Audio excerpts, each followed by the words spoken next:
बच्चों, कहानी पानी सबके लिए गौर से पढ़िए और सवालों के जवाब लिखिए। लालची आदमी के पास क्या था? लालच आदमी के पास एक कुनवा था। नेक आदमी ने कुनवा खरीद कर क्या किया?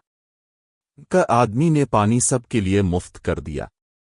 लालची आदमी क्यों शर्मिंदा हुआ? कौन के नेक आदमी ने पानी मुफ्त कर दिया। बच्चों, पानी हमारे लिए बहुत जरूरी है। पानी कहाँ से मिलता है? नदी, झील, बारिश, कुनवा, समंदर। नीचे चंद अल्फाज दिए गए हैं, गौर से पढ़िए और उन अल्फाज की मदद से जुमले पूरा कीजिए। बस के आगे साइकिल है। कार के पीछे साइकिल है।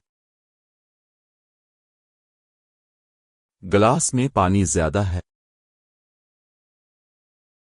गिलास में पानी कम है। ये छोटा पेड़ है।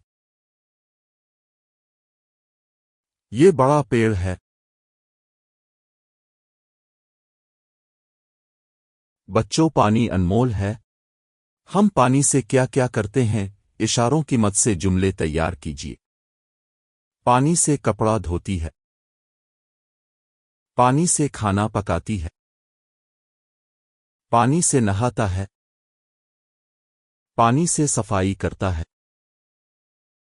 बच्चों, इशारों की मदद से कहानी लिखिए। एक दिन लोमड़ी जंगल में चल रही थी। वो अंगूर के बाग में पहुंची। अंगूर देखकर उसके मुंह में पानी भर आया। लोमड़ी ने अंगूर तोड़ने की कोशिश की, मगर वो बहुत ऊंचे थे। वो नाकाम हो गई। आखिर में बोली, ये अंगूर खट्टे हैं, और चली गई।